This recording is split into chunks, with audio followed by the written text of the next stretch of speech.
So what if I told you that the one thing keeping you stuck isn't your lack of money, time, or connections? It's your ego.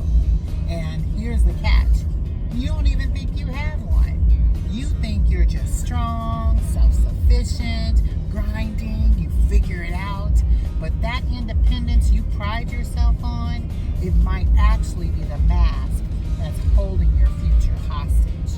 Welcome to Live for Free, where we are doing a 5-part series unlocking a deep dive into mentorship. And if you watched my last episode where we talked specifically about those barriers that hold you back, this is talking about that number one barrier, and that's your ego.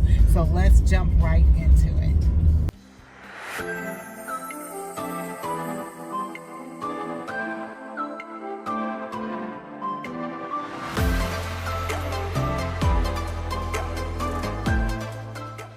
Now, I want to make sure you clearly hear me when I say your independence is the mask. And once you understand that and accept that, then I believe that's like where change can truly happen. See, many people like to say they have this romanticism around the struggle, that you actually struggled and made things happen, and you're the underdog. You did everything without no help. People like to believe that people do these things without help. But guess what? They don't. To tell the truth, self-made is truly a myth, because nobody is self-made. Nobody gets to the top alone. And behind every person who did it by themselves is a long trail of people they learned from, whether it's directly or indirectly. And many times we like to mistake independence for actually being, it's like that healed disappointment, because it's actually rooted in the fact that if you believe that you've been let down too many times and you can just do it yourself, you're not independent. You've just been disappointed and you've not healed from that pain. So we build these walls that keep out not only the pain, but it keeps out the possibility of what you can have. And people don't understand that. Independence is the mask that people wear when they're afraid to be vulnerable. And mentorship requires vulnerability. And you have to admit to yourself that you don't know everything and that you need guidance. And you have to be open to that. Because if you're not open to those 3 things, then you're always going to be stuck in a place where you think that it's all about you and you're creating it because you're so independent when it's really not. So I know that's scary, but even when you move through that, because you have to move past that fear, especially when you've been the strong one for so long. I've heard so many stories from my students who talk about, I've had to be the strong one. I've had to be the one to move things and run things. And through that thought of being so independent, you've done it on your own, there's this thing that got built up in the process. And it's that independence is going to be the one thing that is going to break you down, and you will not be able to move forward.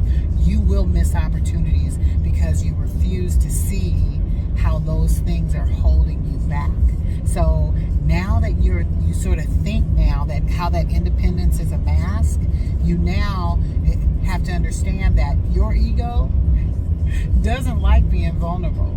It actually is considered a sign of weakness, and that's why it fights against you on a regular basis. So now that as you can think about how your ego shows up in your leadership, because it shows up every day, and once you recognize it for what it is, you can start addressing it, because the ego doesn't always look like arrogance. People think ego is that you're arrogant. No, ego looks like control. You have control issues when you're dealing with your ego. So let's break down how ego masks itself in leadership and in personal development. See, many times we get afraid to delegate to other people. I'm going to tell you, a lot of things I'm telling you right now are things I've had to learn, and I'm still learning over time. I recognize it. Because once you start recognizing your behaviors, you can then do something about it and take action and take a different route that's going to lead you to success. So typically you don't delegate because you don't trust anyone to do it as well as you do.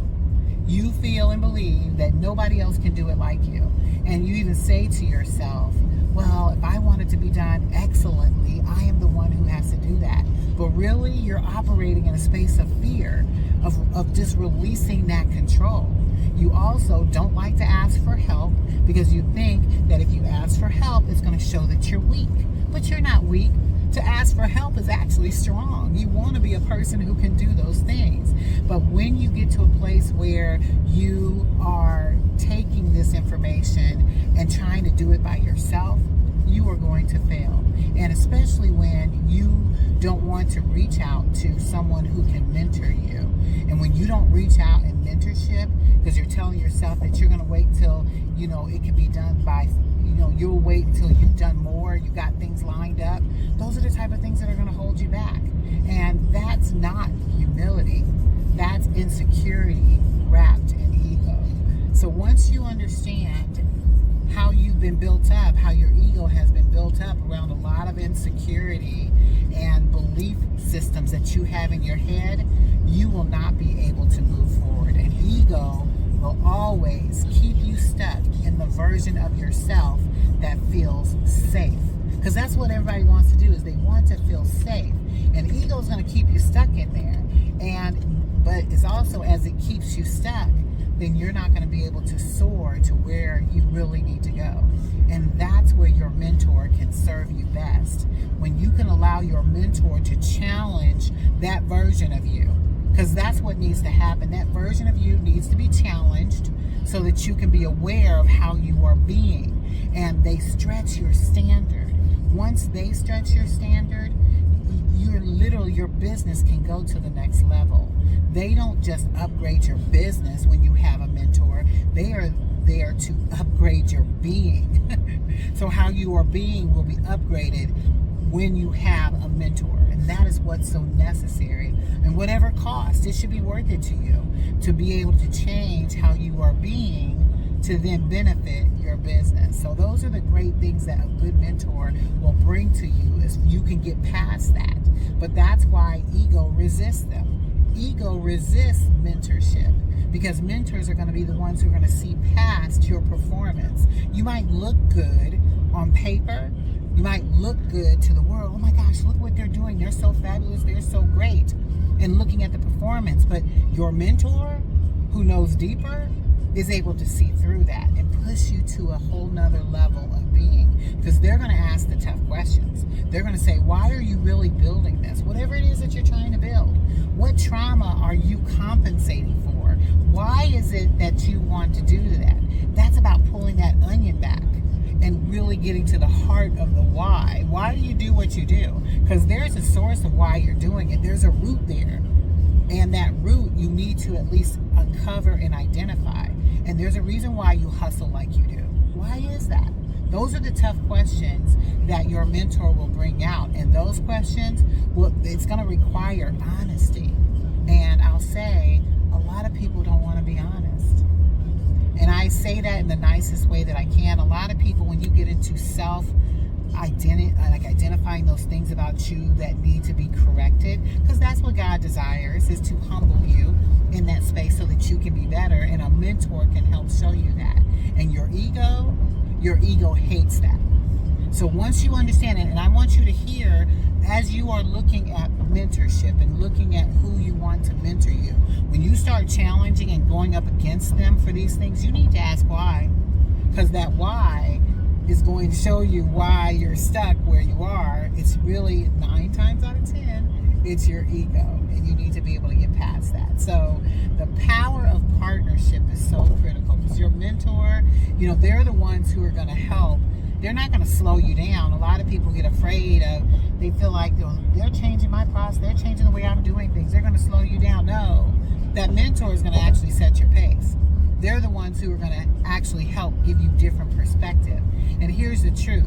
You can be smart, you can be gifted, and you can be driven. But guess what? You still can get stuck. And because you can get stuck, because that insight without oversight is going to lead you to stagnation. And it's going to lead you to exhaustion. And that's why it's so imperative to have a partnership with a mentor who wants to work with you. And when you can get that for literally pennies on the dollar, it's unheard of to be able to do that. But you have to be able to find someone who can work with you and see past that and help you get to that point where you are healed and you are not at a place where you're stagnant. So when you allow someone to mentor you, you're not admitting weakness. You're saying, I trust insight. I trust and value your journey that you've been on. And I'm open to elevation. When you can choose a mentor and get to that place, that is where true growth comes. And that posture, it's how you are able to then collapse time. So let me paint a picture for you. So let's say you are standing at the bottom of a mountain. You have no map, you have no tools, you just have ambition and you have grit. And someone who has already climbed this mountain, they show up with their gear, their flashlight, a guidebook, and they say to you, follow me. I know where the pitfalls are. But guess what? Your ego says, no thank you, I got this. And here you go. You take on that long journey by yourself. And you choose to go the hard way. And you're going to go through it. You're going to bleed where you didn't have to. You're going to fall in places where you could have avoided.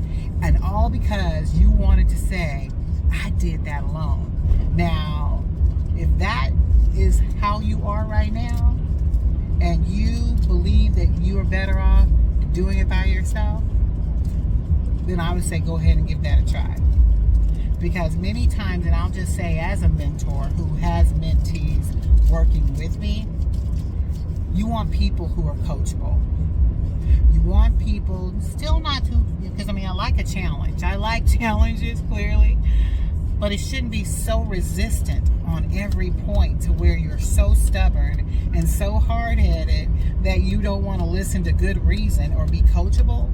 Mentors don't want to work with that. It's not worth, I don't want to say it's not worth the time, because everybody's worth investing in, but you have to meet somebody halfway, because this is a lot of work being a mentor, and that is your goal, is to have somebody who wants to work with you because they see you as somebody who's talented, gifted, and coachable. And those are many reasons. Like, I can tell you honestly, there are people that I won't even take on because it's too much of a challenge.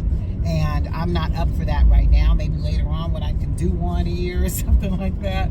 But I don't need challenges like that in my life. There are people who are ready to be coachable, who are ready to go to the next level, that I love investing in. And those are the people I love working with. So as you can consider, as you look at moving forward with a mentor, I've got an assignment for you.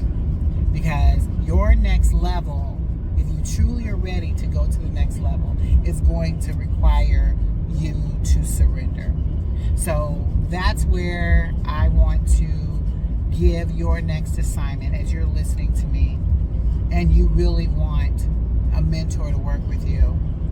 It's going to require you to surrender. So let me ask you, where are you still trying to prove yourself? That's the question I want to ask. As well as, who are you afraid to disappoint? Because you're going to have to get to that place where you can move past that. And where are you blocking help because you're scared to be seen? Those are the questions I want you to think about as you think about surrender. And this is a form of like a ego detox. I want to detox you. And guess what? I don't want you to think that I've never gone through this. I go through this on a regular basis and check my ego. Because I got one, but I be bringing her down on a regular basis and challenge myself.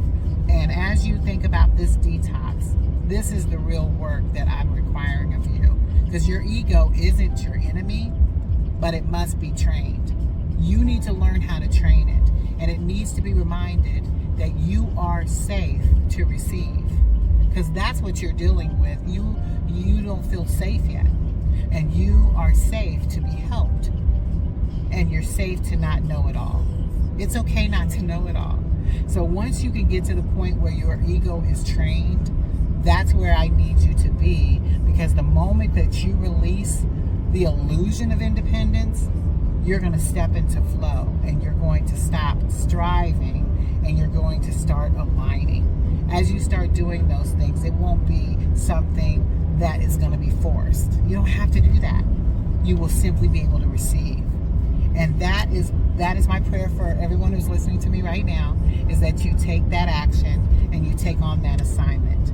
And as you do that, I want you to pick one area of your life or your business, because this is business or life, where you have been leading with your ego. And I want you to ask yourself, if I were willing to receive support here, what would open up? And as you think about that, I want you to write that question down and sit with that. If you like to journal, go ahead and journal with that. But I want you to get to a place where you truly can move into receiving what is to come to you. And if this episode hit you in the gut, that's what it was supposed to do. That's where the truth lives. Because you weren't built to do it all alone. I'm telling you that right now. God did not create all of us with wonderful skills and wonderful purpose to do this alone. It is a group effort, and all of us play a part. So once you understand you're not built to do it alone, you're built to grow and multiply and to lead. But you can't do it without guidance. So I want you to take that next step. Find you a mentor. If you enjoy talking with me, I am open to mentoring new people now. So if that is interesting to you, feel free to send me out a message. You can find me at tonyschool.com, which is our school community, Transitional Housing Maximized, where we talk about more than transitional housing, but you can get with me there to start the conversation. And you can also spend quality time and get a 15-minute call with me at bookwithtony.com. That's BOOKWITHTONI.com. And either one of those places to reach me, you will find me. And when you do, I look forward to helping you move your ego out of the way so you can truly elevate. And if you like this episode, look for the next one, because this is going to be an amazing series that's going to help you get to the next level.